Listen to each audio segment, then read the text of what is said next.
Antes de começar esse programa, eu só queria dizer que, apesar de tudo, Fleabag ainda é a rainha da Inglaterra no meu coração. Do you want to have sex? No. E aí, pessoal, eu sou Fê Pinedo e esse é o Sexta Série, o programa sobre séries do Adoro Cinema, que hoje vai falar sobre The Crown. Sim, o Casos de Família da Rainha Elizabeth vai voltar para sua quarta temporada no dia 15 de novembro e as expectativas estão altíssimas, ainda mais agora que vai ter mais Princesa Diana. Pois é, será que até agora tudo que a série mostrou era verdade mesmo? A gente vai discutir no programa de hoje. Pega o seu livro de história que tá começando o Sexta Série. Antes da gente começar, já aproveita para se inscrever aqui no canal do Adoro Cinema, que aí você não perde nenhum programa. Hoje a gente vai analisar 5 fatos que rolaram na vida real e apareceram no seriado também. Tem semelhanças, tem diferenças, mas acima de tudo tem muitas curiosidades. Nosso objetivo aqui não é ficar apontando erro nem nada, afinal de contas, estamos falando de uma série de drama, de entretenimento e não de um documentário, então é natural que os criadores tenham que ter aí sua liberdade, né? Sua licença poética. Então vamos ao primeiro fato de hoje, que é o desastre de Aberfan, e a gente já começa com uma situação bem pesada. Em outubro de 1966, rolou um desastre em Aberfan, uma vila do país de Gales, devido a um colapso em uma das minas de carvão exploradas na época, que matou 116 crianças e 28 adultos. Dá pra entender o porquê de ser um acontecimento tão marcante e por isso ele não ficou de fora da série. Ele apareceu justamente no terceiro episódio da terceira temporada de The Crown e foi justamente ele que rendeu à série diversas indicações ao Emmy 2020, incluindo o melhor roteiro de drama e melhor direção de drama também. E aliás,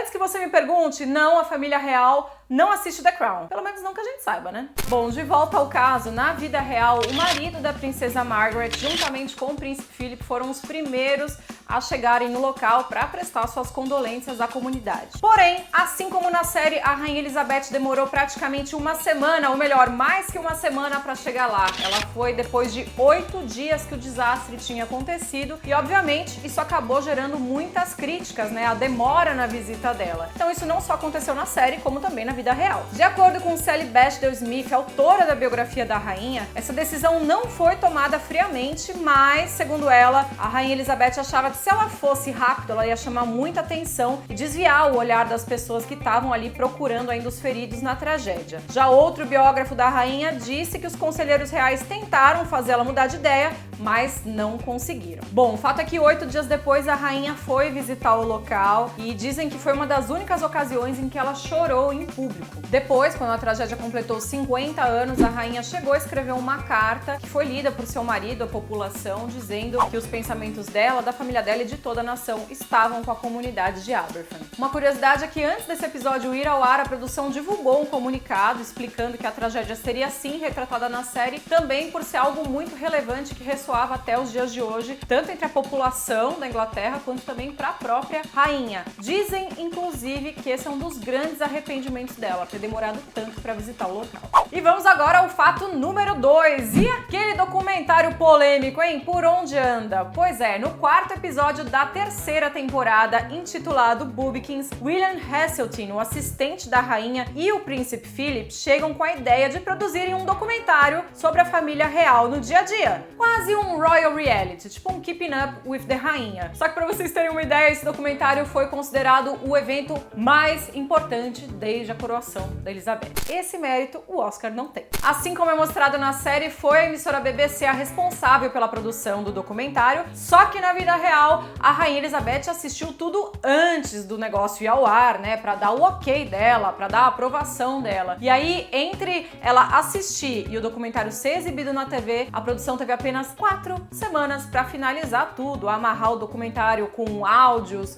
com dublagens e por aí vai. E aí vem a pergunta de 1 milhão de libras, por onde anda este documentário? Onde é que dá pra streamar? Onde é que dá pra assistir? Pois é, foi tudo exibido no ano de 69 e 3 anos depois, mais precisamente no dia 6 de fevereiro de 72, a rainha barrou a veiculação do documentário. Só que, né, 350 milhões de pessoas já tinham assistido. Ai, mas eu quero assistir também, não é possível que não tenha lugar nenhum na internet. Gente, Não tem. Nem na Deep Web tem. O controle sobre esse conteúdo é tão rígido, mas tão rígido, que a coroa só libera para pesquisadores e pagando uma taxinha simbólica. E agora vamos ao fato número 3. A amizade entre a rainha e Winston Churchill. Era real? Bom, desde a primeira temporada, uma parceria foi sendo construída entre Winston Churchill e a rainha Elizabeth até que ele faleceu em 1965, evento que é retratado logo no episódio de abertura da terceira temporada. Na série, primeiro ela se despede em particular de Churchill e depois recebe uma ligação informando a morte do amigo.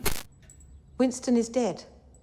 Não se sabe ao certo se na vida real a rainha visitou o amigo, mas o que é fato mesmo é que assim que ela recebeu a notícia do falecimento, ela mandou uma carta para a esposa do Churchill dizendo que sua liderança, sua visão e coragem eram indomáveis. Em The Crown também vemos que a rainha Elizabeth foi ao funeral do Churchill, algo que também aconteceu na vida real. Inclusive, essa saída dela representou a quebra de diversos protocolos, porque a monarquia não comparece a esse tipo de evento, ela só envia um representante para prestar condolências. Mas nesse caso, a rainha Elizabeth não só foi, quanto ainda por cima levou uma coroa de flores brancas e assinou como Elizabeth R. Além de Churchill, só outro primeiro-ministro conseguiu tirar a rainha de casa numa situação triste como essa, e foi a Margaret Thatcher, que a gente vai ver agora na quarta temporada, sendo interpretada pela maravilhosa Gillian Anderson. Fato número 4. Será que a rainha Elizabeth tinha um contatinho? Ok, entramos no território fofoca da monarquia. Já vou avisando aqui, tudo brincadeira. Se você assistiu as primeiras temporadas, deve lembrar que logo no 9º episódio da série, o Philip, interpretado pelo Matt Smith, morria de ciúmes de uma certa amizade da Betinha. Meu nome é Beth.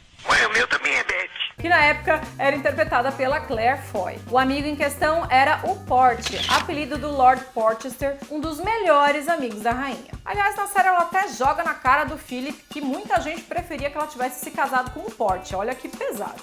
And yes, there are those who would have preferred me to marry him. Indeed, marriage with him might have been easier. Might have even worked better than ours. Bom, na série o clima entre os dois fica assim meio romântico numa suposta viagem aos Estados Unidos. E eu digo suposta porque essa viagem nunca aconteceu na vida real. É mentira!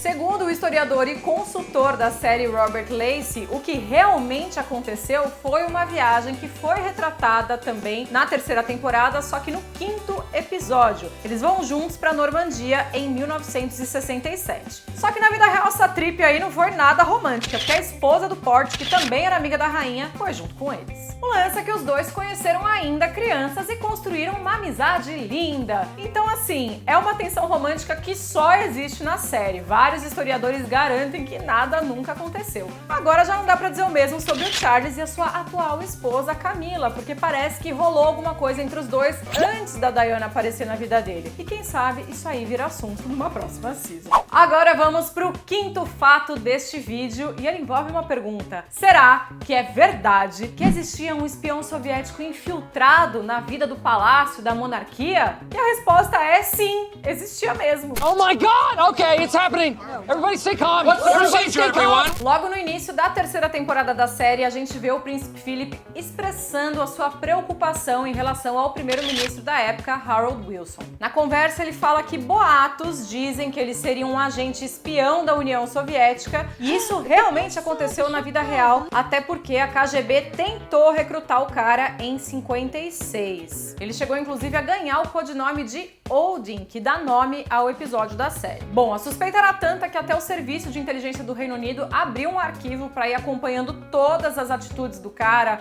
acompanhar tudo que ele fazia, mas no final não encontraram nenhuma evidência clara de espionagem. Mas teve um outro cara que esse aí sim era um espião soviético mesmo, e ele aparece na série. Estou falando de Anthony Blunt, que inclusive trabalhava como consultor de arte do palácio e ganhou vários títulos, várias condecorações da rainha. Ele chegou a ser nomeado cavaleiro pela rainha em 56, só que na verdade ele fazia parte de uma turminha de espiões da União Soviética que vivia ali no Reino Unido e passava informações durante a Segunda Guerra Mundial. Na vida real, esse cara confessou que era um espião em 1964, só que isso só foi divulgado para o grande público em 76, quando a Margaret Thatcher resolveu derrubar todas as máscaras e mostrar que a Inglaterra estava vendo tudo. O tal do Blunt perdeu todos os títulos títulos que ele tinha e na vida real aconteceu a mesma coisa que a gente vê na série. A Rainha Elizabeth seguiu os conselhos da equipe dela e ficou bem calada sobre o assunto. Complicado isso aí, hein?